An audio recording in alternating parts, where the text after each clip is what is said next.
ગુરુ વસ્તુ એવી વસ્તુ છે કે એ કોઈના કયામાં આવ્યો નથી, એ કોઈના અંડરમાં આવ્યો નથી, એ કોઈની રેણીમાં આવ્યો નથી, એ કોઈની વાતમાં આવ્યો નથી. એને ગુરુ કહેવાય. રેણીમાં ને કેણીમાં આવી જાય ને તો એ ગુરુ ન કહેવાય. ગુરુ વસ્તુ એવી છે. પણ અહીંયા જે હું જે ગુરુની વાત કરું છું એ ભૌતિક ગુરુથી લઈને અંદર સદગુરુ જે અંદર બિરાજમાન છે એની ચર્ચા હાલે છે.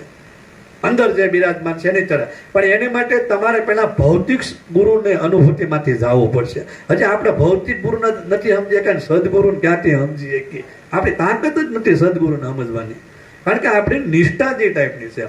અમે આ હિંમતભાઈને અમે આપણે સ્ટેચ્યુ ઓફ યુનિટી ગયા ત્યારે આપણે ક્યાં ગયા હતા, ઓલા પર ગુરુના આશ્રમે ગયા હતા આપણે, પ્રેમાનંદ બાપુના આશ્રમે નર્મદાએ ગયા. એ પ્રેમાનંદ બાપુ શંભુભાઈ માનવીલાસ વાળાના ગુરુ હિંમતભાઈ સાક્ષીના, એ પ્રેમાનંદ બાપુને એને આશ્રમ ગોતવા માટે જગ્યા ગોતતા હતા. ભેતા છે જગ્યા લઈને. એમ એ બધે ઘણા ઠેકાણા બધી જગ્યા, એક જગ્યા એને પસંદ પડી. જગ્યા એને પસંદ પડી એટલે એમ માણાને મળ્યા કે ભાઈ તમારી જગ્યા અમને પસંદ પડી છે ને અમારી કે તમારી જગ્યા લેવી છે. એટલે એ ભાઈએ એ બાપુને જોયેલા નહીં, એક જ વાર જોયા. એટલે કીધું કાંઈ વાંધો નહીં, તમારી જગ્યા જોતી છે આશ્રમ બનાવવા તો હું જગ્યા આપું. પણ બાપુએ કીધું કે વેચાતી લેવી. મેં કેમ અહીંયા વેચાતી લીધી એમ કે વેચાતી લેવી? તા કે વાંધો નહીં તમારે કિંમત. એ કે કિંમત એ કે તમને હું આશ્રમ આપું, હું તમને જગ્યા આપું, પણ એ કહે કે મારે લેવાની છે, મારે પૈસા લેવાના છે. પણ એ કહે કે હું તો કે પહેલાં હાલો આપણે કે છે ને તમારે કેટલી જગ્યા જોવે. એટલે એણે જગ્યા લઈ લીધી. પછી કે કહેવાની કિંમત. તો એ ભાઈએ પહેલી વાર બાપુને જોયેલા, બાપુએ ભાઈને પહેલી વાર જોયેલા, એકાબીજાને ઓળખાણ નહીં. અને એણે કીધું કે મારી કિંમત એ કે તમારે જ્યાં સુધી દેહ છૂટે ત્યાં સુધી તમારે ટિફિન ખાવાનું મારા ઘરનું, એ મારી કિંમત. ત્યાં સુધી તમારે મારું ટિફિન ખાવાનું, એ મારી કિંમત. બાપુને એણે જોયેલા નહીં, બાપુએ એને જોયેલી. એક જ મુલાકાતમાં એની દૃષ્ટિ પડી અને એને એમ થઈ ગયું કે મારે આ સાધુને જમીન દેવી પડે. અને આપ્યું કે કિંમત એવી કે બાપુ હું હાજરમાં હોઉં કે ન હોઉં, પણ તમારે ત્યાં મોટો પ્રોગ્રામ હોય કે તમારે ત્યાં ગમે એવો કાર્યક્રમ હોય, પણ તમારે મારા ઘરેથી ટિફિન આવે, ટિફિન દરરોજ જમવાનું. બાપુ આજની તારીખમાં આજે હિંમતભાઈ ટિફિન જમે કે નહીં? જીવિત છે, આમે જોયેલો દાખલો. આજની તારીખમાં એને ત્યાં ગમે એવો પ્રોગ્રામ હોય, એ ભાઈ તો ગુજરી ગયા પણ એના છોકરા હજી એને જમાડે. આને નિષ્ઠા કહેવામાં આવે વસ્તુને, ગુરુ ઉપરની નિષ્ઠા. એટલે આપણે ગુરુ ઉપર નિષ્ઠા હોય. આપણે ઘડીક કાંઈક હાલત ડોલક થઈ જાય ત્યાં ગુરુને મૂકી દે, ગુરુ ઉપરની નિષ્ઠા ડગી જાય. એટલે એમ નો ભક્તિ ન થાય. અહીંયા લાગ્યા ભાગ્યાની ભેવ હોય ને એને ભક્તિ જ ન કરાય. ગંગા સતીબાઈએ કીધું એ ભક્તિ કામની જ નથી. જેને બીક લાગતી હોય, જેને ડર લાગતો હોય, ભક્તિ ન કરાય. સાનું મનું તને આ ઘરે ખેતીવાડી કરાય અને જ્યાં કામ ધંધા કરતા હોય કામ કરાય. અંતે સંતોના નામને ઉજળા કરો, જે થતું હોય એ કરાય. લાગ્યા ભાગ્યાની ભે હોય એને ભક્તિ ન કરે. હવે અહીંયા જે વાત મારે દાખલો દેવાનું કારણ હું કે એની નિષ્ઠા કેટલી. ગુરુને એક જ વાર મેળાય. ભાઈ ગુજરી ગયા, હજી હાલની તારીખમાં ટિફિન થાય, હાલક ડોલક ન થાય. ગુરુ શું વાત કરે, ગુરુ શું કરે છે, ગુરુ કેમ રહે છે એ મહત્વ નથી. ગુરુ મેલ ઉભો કરી નાખે તો એવું આપણે આપણી જે નિષ્ઠા બાંધી છે, આપણે જે કીધું છે એ કરવું પડે. એનું ભક્તિ કહેવાય. હા એટલું જરીક કંઈક આશ્રમમાં વિકાસ થવા મળે કે બાપુ બહુ ઊંચા વી ગયા લે તો અમે એટલા જ હતા ત્યારે તમે કાં ઊંચા ન લેવા? એમ ધ્યાન રાખવું પડે ને. ઊંચા વી ગયા હોય તો પેલા હેઠા રાખવા હતા ને. એટલે નિષ્ઠા ન તૂટી જાય. ગમે એ પરિસ્થિતિ હોય એને નિષ્ઠા ન તૂટે તો તમે સદગુરુને સમજી શકો, સદગુરુ તત્વને સમજી શકો. એટલે સદગુરુને સમજવા માટે પહેલા તમારે ભૌતિક ગુરુને અનુભવવા પડે. ભૌતિક ગુરુને અનુભવો પછી તમે સદગુરુને સમજી શકો. અને એ સદગુરુને સમજી શકો ને તો ત્યાં તમારો મેળ ખાય એમ છે. નકર કોઈનો મેળ ખાય એમ નથી. સમજ્યા? બાકી બાપુ તો છે ને બહુ તૈયાર છે, બહુ હોશિયાર છે. કોઈ બાપુ ગળી કેમ નથી. બાપુ ગમે એની પાસે સીતારામે કરી લે, માફી માંગી લે, મનાવી લે, બધું કરી લે. પણ બાપુ છે ને ખેલાડી છે, એના માઇન્ડમાં બહુ ભર્યું છે. સમજ્યા? આ બધું ઘર બાર છોડીને આવ્યા ને ત્યારે બધું એમ મૂકીને આવે ને ત્યારથી બધું આખું ડેવલપ થઈ ગયેલું છે. કારણ કે એકવાર એ નિષ્ઠા તૂટી એટલે ગયા. એ કેસ રનઆઉટમાં ગણાય. પછી દલીલ ન કરે કે બાપુ અમે રનઆઉટ થઈ ગયા, બીજી વાર અમે નહીં થાય. પણ ધ્યાન રાખવું એટલે રનઆઉટ ન થવું કોઈને, એમ એ ધ્યાન રાખવું.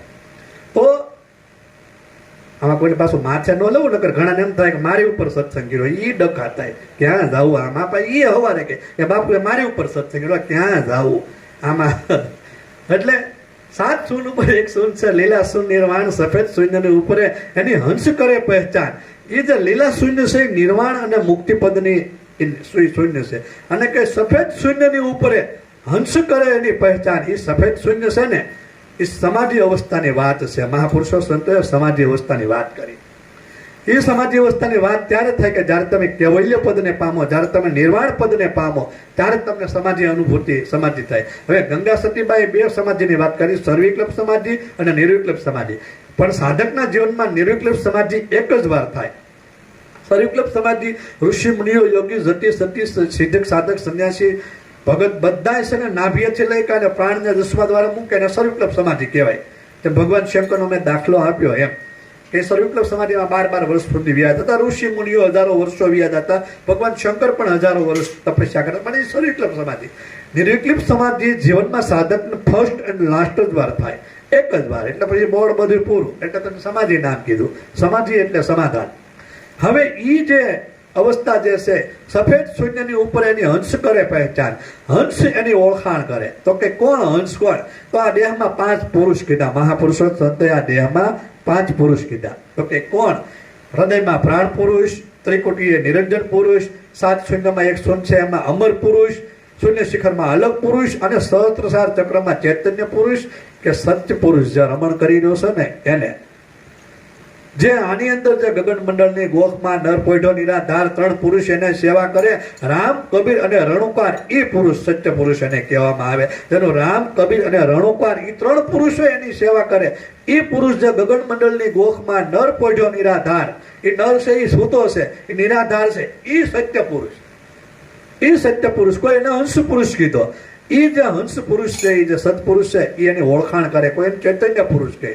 7 શૂન્ય ઉપર 1 શૂન્ય છે, લીલા શૂન્ય નિર્વાણ, સફેદ શૂન્યની ઉપર હંસ કરે એની પહેચાન. હેલી મારી હેલી સ્વભારે વખાણું સતલોકને મન અને વાણી થાકી જાય. પછી આગળ અનુભૂતિના સ્ટેજમાં શું કરી? એ અનુભવ કર્યા બાદ મૂળ સ્ટેજની વાત કરી. પછી આગળ કહી હેલી મારી હેલી ઉન દેશમાં તો હેલી અજરા જરે, ત્યાં નિર્મળ વર્ષે નૂર, અમર પુરુષ તો હેલી ત્યાં વસે. જો અહીંયા પુરુષની વાત આલે છે, ચૈતન્ય પુરુષની વાત આલે, હંસ પુરુષની વાત આલે, અમર પુરુષની વાત આવે. 5 પુરુષનું એ વર્ણન કરે છે આમાં. ઉન દેશમાં તો હેલી અધરા ધરે, ત્યાં નિર્મળ વર્ષે નૂર, અમર પુરુષ તો હેલી ત્યાં વસે, એને સમજે કોઈ ચતુર સુજાણ. ઉન દેશમાં તો હેલી અજરા ધરે, ત્યાં આની અંદર જે છે ને એ તમને અને મને જેમ ગગન મંડળમાં ઊંધ મૂકવો વહાય અમિકા વાસા, પણ કોઈ સુગરા હોય સો ભરભર પીવે નુગરા જાય પ્યાસા. એ જે અંદર જે અહીંયા જે નિર્મળ નૂર જે વરસી રહ્યું છે, અહીંયા જે અમૃત જે વરસી રહ્યું છે, એ અમૃતની અહીંયા ચર્ચા કરવામાં આવી છે. ભાણ સાહેબે અનુભૂતિની ચર્ચા મૂકી કે ઉન દેશમાં તો હેલી અજરા ધરે. અજરા શબ્દ એટલા માટે પ્રયોગ કરવામાં આવ્યો કે એ વસ્તુને કોઈ પણ ચાખે, એ અમરને કોઈ પણ અનુભવે, એ અમૃતને કોઈ પણ અનુભવે, એને અજરું થતું નથી. એ અજરું ન થાય. અજરું એટલા માટે ન થાય તે એને પરફેક્ટ અનુભવ થયો એટલે. હવે અહીંયા એમ કીધું અજરા કાંઈ જરિયા ન થાય સંતો એમાં થોડે ને થોડે સાથ પીવો. પણ એ અજરું એટલા માટે કીધું કે બેદલ હોય એને અજરું થાય, બહિર્મુખ હોય એને અજરું થાય, દ્વૈત ભાવ રાખે એને અજરું થાય, પણ અદ્વૈત ભાવ હોય એને કોઈ દી અજરું થાય નહીં. કારણ કે મહાપુરુષો સંતો કોઈને અજરું નથી હોય. આપણને જ કેમ થાય? આપણે દ્વૈતમાં રમી છીએ. દ્વૈત અને અદ્વૈતથી જે પર હોય છે એને આ અનુભૂતિમાં થાય. ઉન દેશમાં તો હેલી અધરા ધરે, ત્યાં નિર્મળ વર્ષે નૂર. એ દેશમાં જે 7 શૂન્યની અંદર જે 1 શૂન્ય જે રમણ કરી રહી છે, ત્યાં મહાપુરુષો સંતોએ ગગન મંડળમાં ઊંધ મૂકવો. એ ઊંધ મૂકવો જે કીધો છે, ત્યાંથી અમૃતની ધારા વરસી રહી, ત્યાંથી અમૃત વરસી રહ્યું છે. મીરાબાઈએ બહુ સરસ વાત કરી કે આરે કાયામાં મીઠી વીરડી અમૃત જળની અંજલિ ભરી લે, હે તાંબડાની પુતળી ભજન કરી લે, ભજન કરીને ભવ સાગર તરી લે. આરે કાયામાં મીઠી વીરડી. આની અંદર જે છે એમાં એક મીઠી વીરડી છે. મીઠી વીરડી ગામની હો, આની અંદર છે. ધ્યાન રાખજો. ક્યાં મીઠી વીરડી વાળા વ્યા ગયા કે છે? હા એમ, કાંઈ વાંધો નહીં. લો, આરે કાયામાં મીઠી વીરડી અમૃત જળની અંજલિ ભરી લો. એ કાયામાં મીઠી વીરડી એક રમણ કરી રહી છે, ત્યાં અમૃતનો વાસ છે. એની અંજલિ ભરી અને એ અંજલિ પી કાઢવી, એ અમૃત પીને અમર થવાનું છે. સખી ઊંધ મૂકવો ખાસો ભળ્યો રે, ત્યાં એ કે અમૃત પીને બેન તમે અમર થાશો રે. એ અમૃત પીને તમારે અમર થવાનું છે. એમ અહીંયા ઉન દેશમાં તો હેલી અજરા ધરે, ત્યાં નિર્મળ વર્ષે નૂર, અમર પુરુષ તો હેલી ત્યાં વસે, એને કોઈ સમજે ચતુર સુધાર. તો ત્યાં એ જે શૂન્યમાં જશે ત્યાં અમર પુરુષ રમણ કરી રહ્યો છે. એ અમર પુરુષના વચને એને કોઈ સમજે, કોઈ ચતુર સુજાણ, એને કોણ સમજીએ કે એને કોણ અનુભવીએ કે કોઈ ચતુર અને સુજાણ. એટલે ચતુર એટલે હોશિયાર નહીં, એમ આપણે જે હોશિયાર હોય ને, જે મનથી બુદ્ધિ છે વાણી છે હોશિયાર હોય એમ હોશિયાર નહીં. અહીંયા એ હોશિયારીની વાત જ નથી થતી, અહીંયા એ ચતુરની વાત જ નથી. પણ ચતુરતા અહીંયા મહાપુરુષો સંતોએ ચતુર એને કીધું કે જે આ યોગમાં, જે આ સાધનામાં, જે આ ગુરુએ જે આપણને આપ્યું છે એ વાતમાં જે નિપુણ થઈ જાય, એ વાતમાં જે એક્ટિવ થઈ જાય, એ વાતમાં જે સક્રિય થઈ જાય, એને ચતુર કીધા મહાપુરુષો સંતોએ. ચતુર એટલે આપણે બ્રાહ્ય જે હોશિયાર હોય બીજાને કાપી નાખીને બીજાને આપણે કંઈક કરી નાખી, એ ચતુર નહીં. હા કઈ ખબર નથી પડતી બાપુને, એ ચતુર નહીં. ચતુર એટલે તમે જે આમાં નિપુણ છે, એક્ટિવ છે, સક્રિય છે, તમારે જે આમાં ઉધોગતિ થવા મળીને તમે જે અવસ્થા ઉપર પહોંચ્યા ને, એને ચતુર કીધા, એને હોશિયાર કીધા. એને કોઈ સમજે, કોઈ ચતુર સુજાણ. સુજાણ શબ્દ એટલા માટે પ્રયોગ કરવામાં આવ્યો કે એની એને જાણ થઈ, એની એને ખબર પડી. એને કોઈ સમજે, ચતુર સુજાણ કોઈને કીધું, લાગડ કોઈ નથી કીધું, એકારે જથ્થાબંધ નથી કીધું, હોલસેલ નથી કીધું. આપણે ભાવનગરમાં જ્યાં જાય ને ભરતભાઈ હોલસેલ ટાંકન જમવાના બધા અનુભવી. ક્યાં જવું એમાં નિરાધારામાં એકારે 500 તો અનુભવી બધા જે હોય. કે મને ખબર છે તું એ કે બધું પામી ગયો તા કે હા હું પામી ગયો, તું કે હા બધા પામી ગયેલા ભેગા થાય અને બધા પાછા સત્સંગ કરે, બધા પાછા વાતો કરે. એટલે પામી ગયા તો સાના મુના ઘરે બેવાની સમજ્યા હું લેવા ડખા કરો. બીજે દી હવાર પડી જાય તો એને ખૂટે જ નહીં, પલમાં દીદાર થઈ જાય ને ખૂટે જ નહીં, હવાર પડી જાય. આ ભરતભાઈને ખબર છે બાજુ રહી કે આ મારા આખી રાત શું કરે કે દેશ નથી એમ થાય. એટલે મેં કીધું અમે પેલા એમાં હતા, હવાર પાડી દેતા, પણ હવે હું એમ હવે ખબર પડી ગઈ તો હુઈ રહી 8:30 વાગ્યા સુધી. તો એને સમજે કોઈ ચતુર સુજાણ, સમજે કોઈ ચતુર સુજાણ, જેને એની જાણ થઈ જાય. લક્ષ્મી સાહેબે સુજાણ બાબતમાં એ બહુ સરસ વાત કરી કે અગમથી આવ્યો સુગમમાં સમાણો એને નૂરતણો પ્રકાશ મારા વીરા, હા બલહારી ઘટ ભીતર બોલે નિજ નામના હોવા પ્રકાશા તમે ઉનકી કરી લ્યો ઓળખાણ મારા વીરા. કેશુ દાદા બરોબર હાલે ને એમ. અમારે કેશુ દાદા મને એમ કીધું કે બાપુને સરસ દંડ છે ને એની યાદ શક્તિ વહી ગઈ એમ કહેતા હતા એકવાર. કીધું યાદ શક્તિ નથી વહી ગઈ ભાઈ, એટલે મને જગાડવા હાટું કીધું કે અમર પુરુષ તો હેલી ત્યાં વસે એમ કે અગમથી આવ્યો સુગમમાં સમાણો એને નૂરતણો પ્રકાશ મારા વીરા, હા બલહારી ઘટ ભીતર બોલેરી નિજ નામના હોવા પ્રકાશા તમે ઉનકી ખરગલો ઓળખાણ મારા વીરા. આને જેને સુજાણ થઈ છે, અગમથી આવ્યો અને સુગમમાં સમાણો. સુગમ એટલે જેને જાણતા આત્મતત્વ કેમ આવ્યો છે, કેવી રીતે આવ્યો છે, સુગમ કહેવાય. આપણે કહીએ કે ગુરુગમ ખોજો રે આ ઘટમાં, પણ પેલા સુગમ હોવી જોઈએ તો ગમ પડે. આપણે સુગમ ગમ ક્યાંથી પડે? એને સમજે કોઈ ચતુર સુજાણ, હેલી મારી હેલી બંને વાણી થાકી જાય શોભારે વખાણું સતલોકની. પછી આગળ કે અનુભૂતિના સ્ટેજ ઉપર જઈ કાઢે એની પછી હેલી મારી હેલી.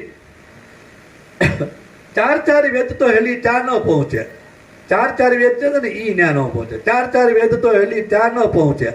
અને સૂક્ષ્મ વેદ છે એનો દેશ. 4 વેદ જે છે ને એ 4 વેદ ત્યાં પહોંચી નથી શકતા આ દેશમાં, સદગુરુના દેશમાં. ગંગા સતીબાઈએ બહુ સરસ વાત કરી કે પિંડરી બ્રહ્માંડથી પરસે ગુરુજી પાનબાઈ એનો બતાવું હું તમને દેશ. ના 4 વેદ નથી ભોગતા, ના 18 શાસ્ત્રો નથી ભોગતા, ના 21 ના 18 પુરાણ નથી ભોગતા, ના 6 શાસ્ત્રો નથી પહોંચતા, ના 108 ઉપનિષદ નથી ભોગતા, ત્યાં કશું નથી પહોંચતું નથી. એટલે એનો મતલબ એવો નથી કે નિષેધ કરું છું. ના એ શબ્દો એ ના જે લખેલા છે એ જેના મહાપુરુષો સંતો એના કામ નથી આવતા, કારણ કે એ નિજ અનુભવની વાત છે, એ પોતાના અનુભવની વાત છે. એટલે એ 4 વેદ તો એની ત્યાં ન પહોંચતા. અને સૂક્ષ્મ વેદ છે એનો દેશ. હવે સૂક્ષ્મ વેદ ઉપર લેવું કીધું, સૂક્ષ્મ વેદ એ ન્યારા સંતો સોઈ સદગુરુ અમારા. આ તો સૂક્ષ્મ વેદ હે ન્યારા. એ સૂક્ષ્મ વેદની જે મને અને તમે જે ચર્ચા કરો છો, કારણ કે વેદ રચાણા, ઉપનિષદો રચાણા, ગ્રંથો રચાણા, 6 શાસ્ત્રો રચાણા, એ મારા અને તમારા જે મગજમાં જે કરોડોની, લાખોની, કરોડોની, અબજોની, અરબોની, ખરબો સેલ્સ આમાં નાના મગજમાં જે છે ને એમાંથી વિસ્ફોટ છે ને એમાંથી આ રચાણું છે. એટલે ભાઈ જરીક ત્યાં ધીમું રાખજો, સાયલેન્ટ પ્લીઝ. અહીંયા ઠેઠ અવાજ આવે તો એ જે સૂક્ષ્મ વેદ છે ને એ ત્યાં પડ્યો છે. તમારા અને મારી અંદર જે મહાપુરુષો સંતોએ નાનું મગજ જે રમણ કર્યું છે, ત્યાં એમાં જ્ઞાન તત્વો જે છે ને અતિ સૂક્ષ્મ એ અરબોની, ખરબોની એની ઉપર જે છે એટલું બધું એમાં સ્ટોરેજ બળ છે. ત્યાંથી સૂક્ષ્મ વેદની રચના થઈ અને એ સૂક્ષ્મ વેદ છે એનો દેશ. એ સૂક્ષ્મ વેદ જે છે એ એનો દેશ છે. તો કે કોનો? તો કે સદગુરુના ઘરનો દેશ. એ સૂક્ષ્મ વેદ છે. પછી શું કે આગળ કે પરોક્ષથી પણ